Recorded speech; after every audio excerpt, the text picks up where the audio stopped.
What is going on, everybody? Welcome in to a special edition of the Daily Energy News Beat Stand-Up here on this gorgeous Friday, April 14th, 2023. As always, I'm your humble correspondent, Michael Tanner, coming to you from an undisclosed location here in Dallas, Texas. You made it, guys. It is the end of the week. We appreciate you hanging with us this long. As a special treat, we're going to bring you our top stories from the week as selected by our editors, so we appreciate them putting this together. Without further ado, guys, again, we're going to turn it over to the top stories of the week. Again, energynewsbeat.com is where all of the stories come from. Hit the description below. You'll be able to find it all. I'm tossing it over to the roundup. We'll see you guys on Monday. You know, it's industry-wide. Speaking of buying oil and gas, ExxonMobil eyes potential purchase of shale driller Pioneer. Done. This was an article that the Wall Street Journal broke on Friday. ExxonMobil has held preliminary talks, this is the first paragraph, with Pioneer Natural Resources about a possible acquisition of the U.S. shale oil producer, according to the Wall Street Journal on Friday, citing people familiar with the matter. Both, obviously, Exxon and Pioneer declined to comment. The report said that, quote, Exxon views Pioneer as a top target to put its, quote, windfall profits to use. That's a strategic quote. Windfall profits. That I love that. That gets me going because that's a shot. That's what they want Biden's administration to read and be like, and they just want to get because there's nothing there they can really do. It just stirs them up because they know there's not much the Biden administration can do realistically in the short term to hurt them. So this is a shot to the heart. I love that. Yeah. Quote, windfall profits to use, adding that the talks may not lead to formal negotiations and Exxon may target another company. Ooh, we're going to get back to that, Stu, because I think there's a couple other interesting companies. I like the next one there. 55.7 billion on Sky High is what they earned last year. Wow. Yeah. So, and that's really all this article talks about. There's not much more other than somebody leaked this. So as always, what we do with these articles is we have to sit back and think about who leaked this. Right. So, good point. Yes. Who leaked this? Because both of them declined to comment. So obviously neither of them really want to confirm this. So obviously there's four parties. There's Exxon, there's Pioneer, and then there's the representatives for each of them. I always throw out the representatives because they're not in the business of leaking this stuff, because if they start leaking this stuff, they get no business. Like there are so many of these M&A deals that happen that never even make it to this point, where if they make it to this point, there's huge contemplation on some side because they're not leaking to the Wall Street Journal that they're going to do something if they've not already decided or have gotten to some comfortability with either doing it or they want to confirm one way or the other with public sentiment. So let's throw out whoever their advisors are and let's look at Exxon and Pioneer. Well, you know, you could make a case for either. If you're on Exxon's side, you could be trying to drive the price down a little bit because maybe there's competition, or maybe Pioneer is considering, do we sell higher or do we acquire and try to become an Exxon? So maybe Exxon's saying, hey, we need to get this out there that we want to do this and we want to put pressure on Pioneer and Pioneer shareholders to take this deal so that Pioneer doesn't go out and use its windfall profits. Because think about it. Pioneer, they describe in the article, the full Wall Street Journal article of, 30 years of premium drilling inventory available. 900,000 acres of premium drilling inventory. That's a lot. That's a lot of inventory, They'd like to, if we just talked about Exxon diving headfirst into E&P, why would it not want to go acquire some of the most prime acreage in the Permian? Very interesting. You're Pioneer. Do you leak this? I don't know. That one's a little tougher for me to see. Put myself in Pioneer's shoes. Exxon wants to buy us. Or are we shopping ourselves? That's the other question. Are we shopping ourselves? Are we trying to leverage Exxon against itself? Now, I think what's interesting about this is, what was the other quote in here? Exxon views Pioneer as a top target to put its windfall profits to use, and the talks may not lead to formal negotiations, and Exxon may target another company. So this would tell you that it looks like this is coming from an Exxon side. So I think we can clearly say that. But I think it's also interesting. May target another company. Ooh. Right. Ooh, spicy. Okay. So this is probably a negotiation to bring the price down. They're probably this is probably negotiation on Exxon's side to leak this and drive the price down. We want to buy you, but we're also targeting other people. Wow. So this is the advanced level of going to a car dealership and having them sit there and have listen to your conversation with your spouse. I like that.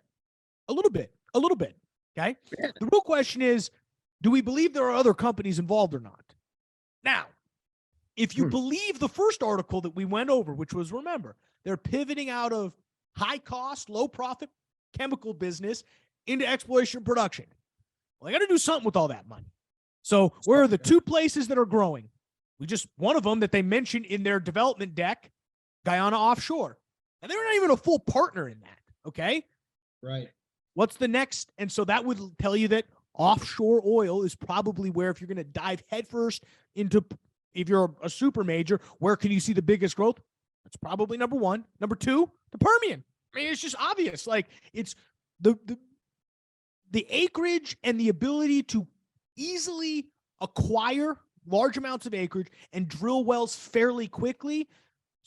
No other place in the Permian to see the type of return that you're going to get. That's just at a high level. You could break down all of the different areas in it, but I don't even want to go there. Right. So this move, why they like Pioneer? Because they're solely based in the Permian.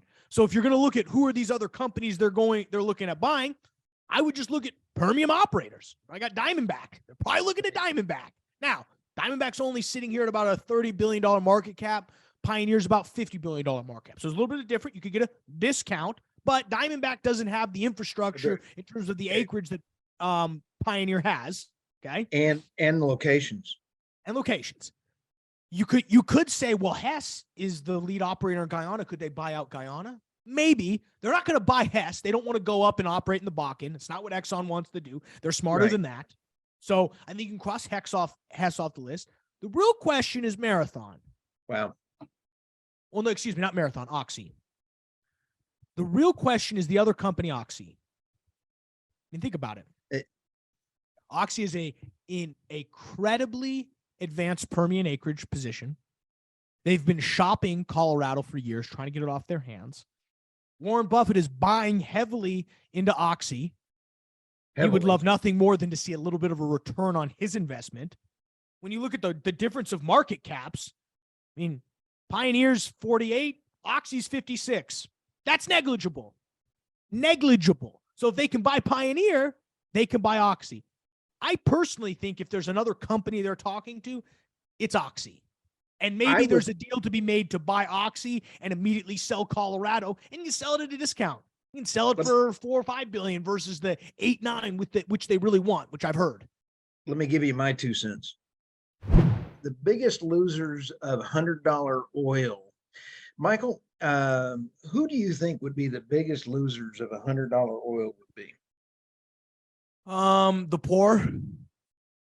You got it. The poor always, I'd call it anybody, actually has to work for a living. Triple-digit oil will complicate central bank efforts to quell inflation. The $90 and $100 will hit the economies of the large oil importers.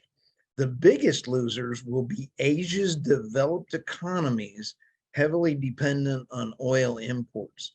All of that doesn't sound real good, Michael. Here's the critical thing. And if we've seen what the Fed has been doing with, everybody is saying, in fact, you've mentioned it a bunch, and that is they let the interest rates go for so long that they have hampered or caused inflation through their policies. You take a look at printing money and then their policies. The only way that we're going to be able to solve inflation is by solving the energy crisis. That's why this is part one of the article here. You sit back and say the United States will see higher gasoline prices, but it will not be the biggest loser, not financially, from the OPEC plus cuts. And the U.S.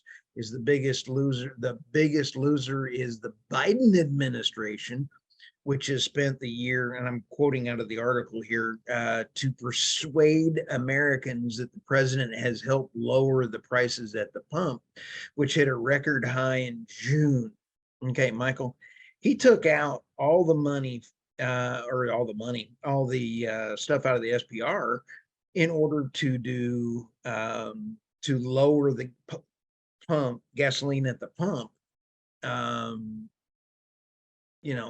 and in the SPR. Mhm. So, what are you thinking?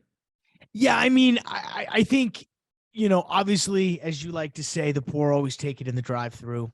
And with these higher gas prices, they do take it in. I mean, I saw this really funny meme the other day. It was like how people think oil and gas executives fill up their gas tanks, and it was like this dude dancing at the gas station, like filling up his gas. He was really funny. I'll try to find it and put it in the description here. But, I mean, the poor always lose. I also think, as this article mentions, these oil importers, I think you're going to see countries like Japan. It's going to hit them really hard. They're a primary importer of Right. oil. They're going to get that's unfortunately not going to be good. They don't have the strongest currency over there to begin with. So now all of a sudden, rolling over and having to pay more for oil imports, Right. not good. Europe clearly is going to obviously be hurt. So that it's not too difficult to kind of figure out the end, second order thinking, figure out who the players are, but I would not want to be Japan right now. I'll tell you that much. No. But you sit back and take a look. I know you get tickled every time I say the dark fleet, but right now India is paying, I believe it's around $64 Russian oil. And so, they're not paying the $100 oil. Lessons learned of the energy crisis. Michael, this article is absolutely phenomenal. When you sit back and take a look at the number one problem, just like I mentioned a second ago, is the only way to solve the financial crisis is to, I hate to say this, but go back to near zero inflation or interest rates to get the capital moving again, and then actually fix the global energy pricing structure. Won't happen otherwise. So just over a year ago, the Russian tanks rolled into Ukraine. Russian hydrocarbons stopped flowing to Europe. But you started taking a look also on Europe got into their problems by looking at just saying, hey, we don't need long-term contracts. Long-term contracts caused Putin and a weak U.S. strategy to jump into and go start the war in Ukraine. Guess who's learned from that? China. China saw in the UAE, was it 27 years, Michael, that we just talked about a little while ago? So you sit back and go, China took a note. And then you take a look at the next piece of the energy crisis that we're learning on is ESG. And ESG funding, let me find that spot in here. And also there's a wake-up call, Michael, in this other paragraph in here about energy. The vehicles, the electric vehicles will require vast amounts of electricity that can be generated by that cannot be generated by renewables alone or distributed. And the other piece of this puzzle also is China is building one coal plant per week, and they are currently using more coal than the rest of the world combined. That's insane. A coal plant a week? Yep. And they are burning more coal than any place else combined in the world. Talk about making coal great again. Making coal great again. So what in the world is the United States going to do in order to help solve the climate crisis? Not a thing. There is nothing that we can do that can save the global problems. How Washington plans to spend money from the new carbon cap law. Michael, this is kind of like me trying to write a headline. It's actually misleading, but I liked it. It's not Washington, D.C., it's Washington State. So, Mm. so when you sit back and take a look, the Climate Commitment Act out of Washington State, the law is expected to generate between 500 million and 1 billion annually in the coming years. Here's the systemic problem this is really bringing up, Michael, and that is once lawmakers get a budget and they get extra money coming in, they're going to spend it. And there's some really important things in here. The new law has gotten a boost since it was signed because of the Federal Inflation Reduction Act included big investments in climate change that included matching federal funds. So here's where come down into another part. We want to make sure that this money is used to tackle climate change because there's many things that are good projects in the state of Washington, but we've made a commitment to Washington's to reduce our carbon pollution. Let's come on down to one other line in here, Michael. And it says, as Washington works towards a green future, we must be mindful of the impacts that these transitions have on our communities. Our farmers are critical contributors to our economy, and they are being unfairly targeted by big oil companies. This is totally wrong. It was always our intention to exempt their fuel from the CCA guidelines, and this legislation affirms our commitment to them as we transform into a cleaner, greener economy. And then he says, as he describes it as the dark underbelly of the issues that has not yet surfaced, and he's referring to the grid. This article is hugely impacting of what is in actually Washington, D.C., Michael, from the standpoint is A, money comes in, B, they want to spend it on all these other things other than what it's supposed to be for. And then you see the regulations and everything else. So even though this is Washington State, I thought that I was sitting here looking at this and it was Washington, D.C. You got catfished. I found this interesting. This is like the fourth or fifth paragraph down. In March, the State Department of Ecology sold its first round of credits at an auction, which will take place 4 times a year, raising a total of $300 million. Oh, so because you see what's happening here in this carbon cap and invest program, they're dealing out credits, but what they're doing is they're holding an auction for the credits. That's Exactly. genius. It's a genius way to make money off incentivizing people to pollute, because the more people that are polluting, the more people need to buy credits, and the more credits you have available to buy, the more money you make. This is going to take place 4 times a year. It's going to be $1 billion. Just to the bottom line. Now, you should be investing that in infrastructure and grid sustainability, but that's not going to go there. But that's a crazy thing to think about, that they just auctioned up. They're going to have these 4 times a year, just boom, clear 300 million, boom, clear 300 million. You know what? And you're going to find this is just like Colorado. When you and I worked on the Colorado legislation and everything else in helping other oil companies there, it's the same thing. They're going to take a state law. They're going to go, hey, that's a great way to steal money. I mean, tax without representation. And that's exactly what they're going to do. UK nuclear power classified now as environmentally sustainable in new green taxonomy code. We have on March 15th, UK's Chancellor of Exquigger. I don't know what that means, but his name's Jeremy Hunt. He announced that nuclear power will be classified as, quote, environmentally sustainable in UK's green taxonomy, quote, giving it access to the same investment incentives as renewable energy. He stated that, quote, because the wind doesn't always blow and the sun doesn't always shine, we need another critical source of cheap and reliable energy, and that is nuclear. The inclusion of that nuclear power within the UK green taxonomy mirrors a similar move that is has been included in the EU green taxonomy last year. I love the quote. He said the quiet part out loud, because the wind doesn't always blow and the sun doesn't always shine. That's a cogent argument about why we should probably have nuclear, because it's, again, the base load energy. When you're talking about renewable energy, you have to think about its dispatch. It's not dispatchable. You can't just dispatch renewable energy or wind energy or hydro. I mean, hydro's a little bit dispatchable, but you have to be next to it. Let's talk about wind and solar.